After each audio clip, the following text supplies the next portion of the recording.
Professor Bardsley was still collecting papers when it happened. The owner of that antique shop, Miss Dywhite, was it, appeared on the scene, offering to take the body to the morgue. Many of the townspeople found this suspicious, calling her out for her interest with corpses. The situation escalated before Professor Bardsley could fully process what was going on. He didn't even get the chance to stop them, and just watched wordlessly as the townspeople once again dragged an innocent person kicking and screaming to the cliff, throwing her unceremoniously over the guardrail. It was, quite honestly, a little distressing watching the townspeople take the law into their own hands like this. It was not all that surprising that they would, considering the circumstances and the apparent lack of police, but it was rather disconcerting how much innocent blood was being shed due to this. He let out a sigh, continuing to search the scene for papers and clues. He didn't have time to dwell on the town's obsession with vigilante justice. He was tasked with collecting the information left behind by the true investigator and hopefully determining who was really behind all these recent murders. After he had collected everything he could find, he decided he would catch up with the others at the morgue. They said they would be attempting to salvage the soggy evidence there, so he might as well do his part to help. And if any of it was deemed to be of use, he could report to town hall about it. Cassidy and her friends had been waiting at the morgue, more than happy to obey the pink-haired morgue worker's request to stay in the atrium. They really did not want to look at a bunch of dead bodies. They'd just been talking amongst themselves, discussing recent events, when other people started to flood into the morgue. Cassidy was surprised, wondering what was going on. She heard something about a car transporting bodies, and some papers, and hair dryers? Was that what that person had said? She scanned the crowd for familiar faces, eventually spotting Professor Bardsley, who himself was carrying a small stack of papers. He should know what's going on, she thought to herself, beckoning her friends to accompany her as she walked up to him. Hey, Professor? What's... Oh, hello, Miss Jackson, Professor Bardsley replied. I'm afraid there's been quite a tragic accident. The magician, Aaron Greenhand, was found dead on the beach. Oh no, the magician? Cried Shantelle, the one with the stylish coat. I loved his shows. That bunny was so cute. Yes, it's quite a shame, Professor Bardsley agreed, sounding contemplative. Apparently he had been investigating the recent murders, which is why he was killed by the Mafia. The Mafia. Of course it was the Mafia, Cassidy groaned inwardly. Would the madness ever stop? So is that what those papers are for? Indeed, Professor Bardsley showed her the papers in question. These appear to have been his notes, but as you can see, they're quite damaged. We're hoping to be able to salvage what we can. Ah, makes sense, Cassidy nodded. She then frowned, noticing the thoughtful look on her professor's face. Was there something else, though? Yes. Anna Dywhite, the antique shop owner, Professor Bardsley told her. They thought she was Mafia and threw her over the cliff. What? Cassidy yelped. At first she was surprised, but then she thought on it. That was the same way the assistant mayor was killed, wasn't it? And then there was Lindsay. But she was Mafia, right? Right? When the professor didn't respond, a knot formed in Cassidy's stomach. Her mind filled with doubt as she thought on what had happened yesterday with Lindsay. She remembered being so angry learning that Lindsay was Mafia, so satisfied when they killed her. But what if she was wrong?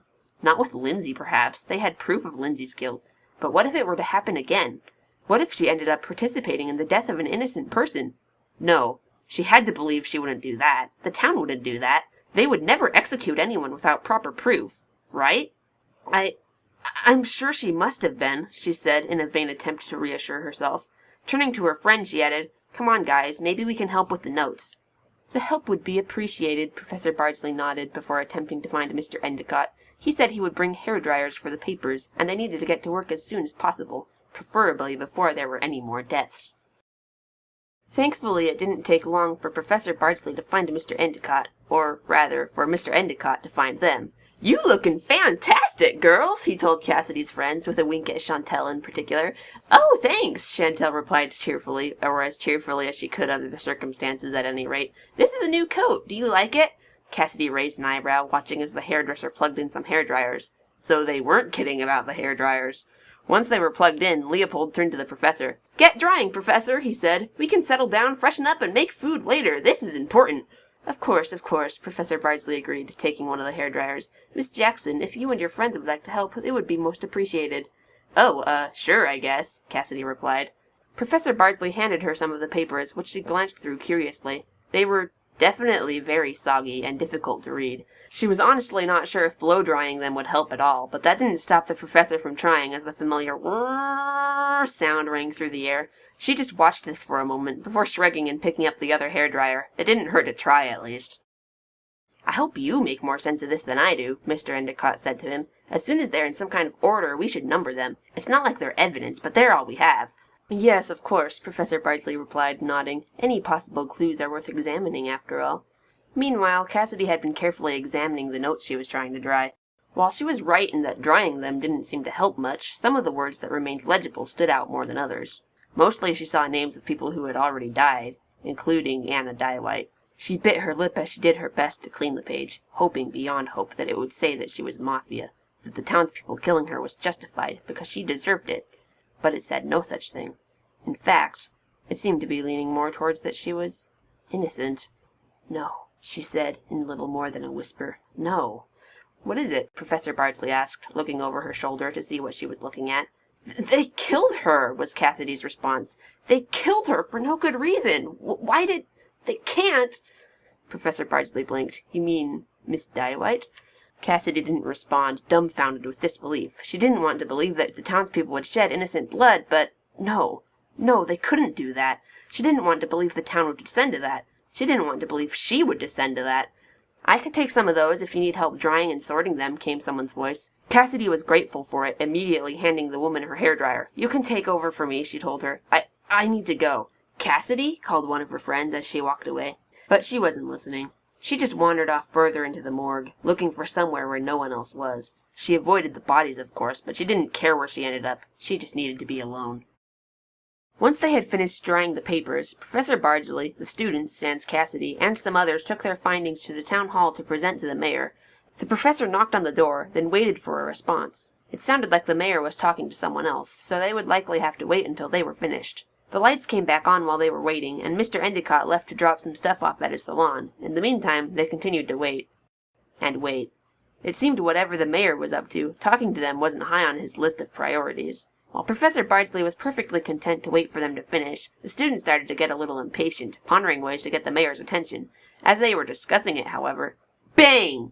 One student jumped, her phone slipping out of her hands and clattering to the floor. What was that? Was that a gunshot? Another student peered out the window, trying to determine where the sound had come from. Professor Bardsley blinked in surprise. It might have been. It's the Mafia again, isn't it? Shantelle whimpered. Someone else is dead. Please, try to remain calm, Professor Bardsley urged them, an authoritative note to his voice. Whatever you do, stay inside. It's too dangerous to go out. But what about Leo? Shantelle asked, fiddling with her hair nervously. He just went outside. What if he's hurt? We can't take that chance, was his reply. We don't want to risk anyone else getting hurt. Shantelle relented, nodding mutely. Everyone waited in their seats nervously, hoping it was just a fluke. Maybe it wasn't a gunshot that they heard. However, that theory was disproved not too long later, when someone else screamed. Someone's in trouble, Shantelle yelped. Despite the danger, she leapt out of her chair, hurrying out of the building to see what was going on.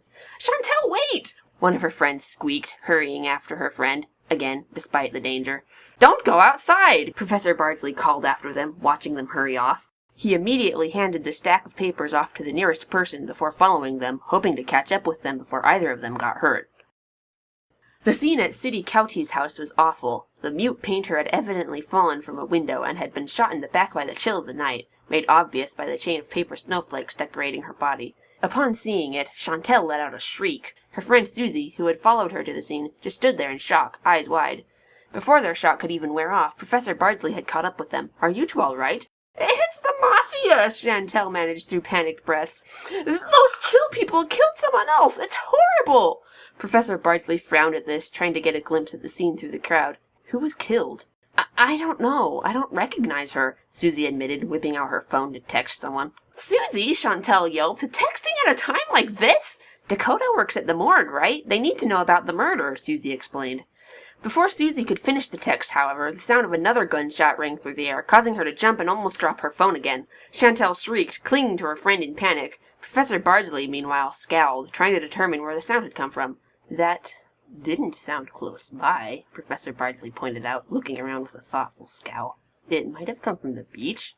Is someone else dead? Susie spoke up nervously. Maybe we should go find out. Wait, it's too dangerous, Professor Bardsley insisted, but again the two girls ran ahead, not listening to him. He groaned and followed after them. This was going to be a long day. And then, before he knew what was happening, Leopold Endicott appeared, clinging to him and sobbing into his arms. Don't go there! Another one! Such a waste! So beautiful! I hairdresser blubbered. "I thought I had finally found the right one." Professor Bardsley stammered, feeling completely blindsided by this. What was he supposed to say? "If I may ask, who—" Before he could get a response, however, Mr. Endicott broke away and ran off to his salon in tears. Professor Bardsley just stood frozen in place, trying to process what had just happened. How was he supposed to respond to that? Should he follow him? Should he leave him be? After a while, he decided on the latter. Mr. Endicott had already left, and the girls were no longer within his line of sight.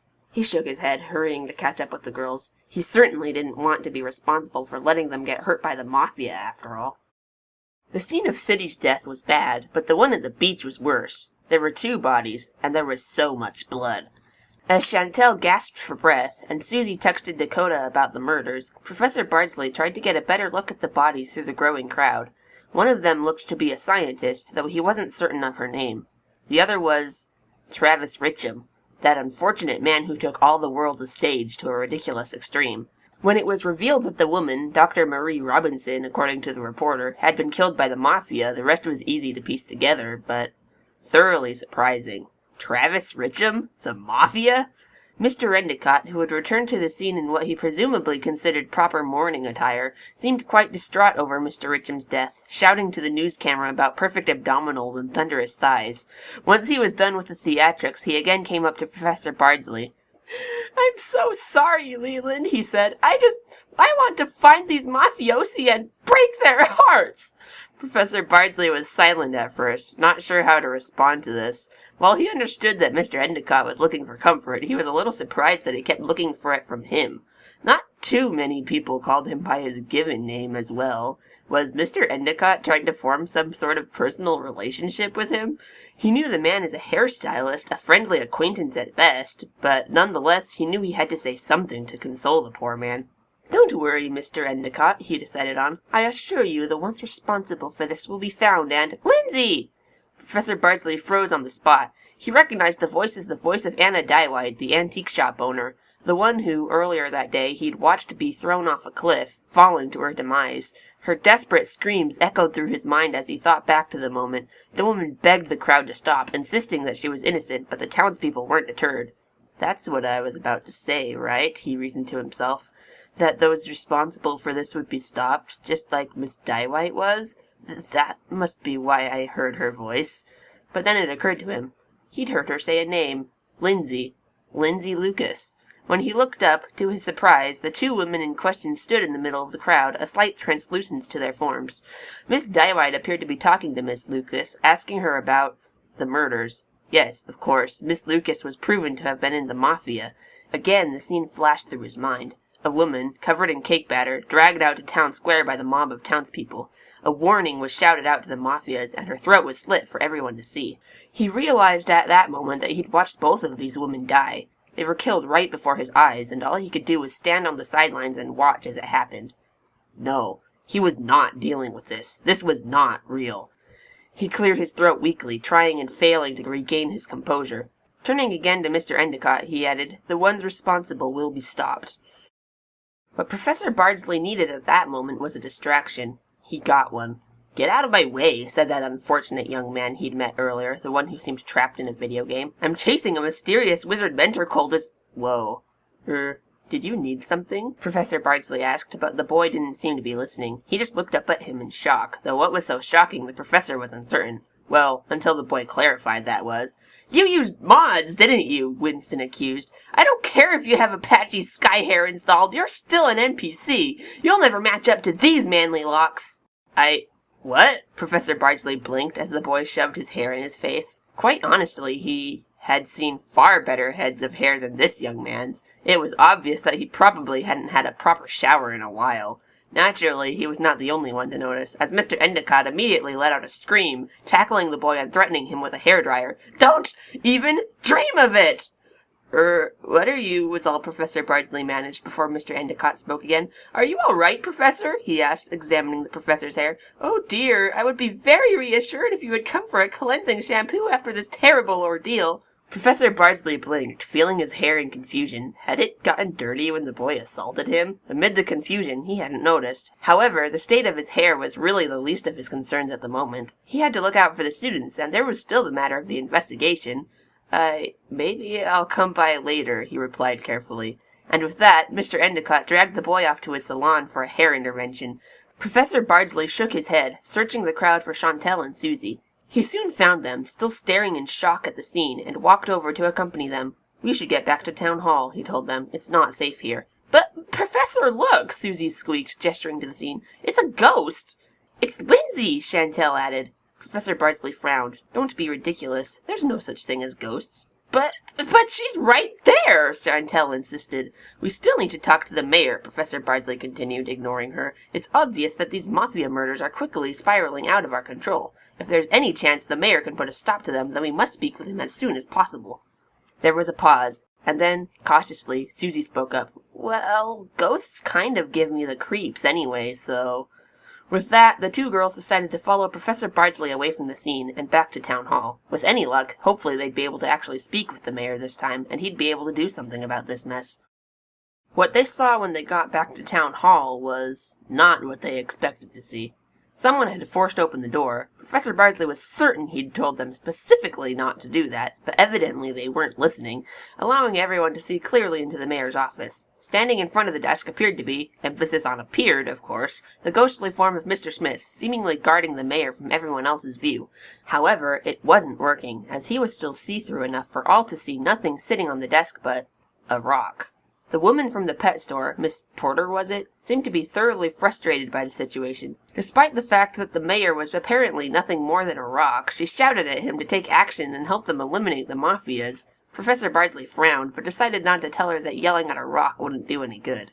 She was obviously very frustrated, and he didn't want to make it any worse.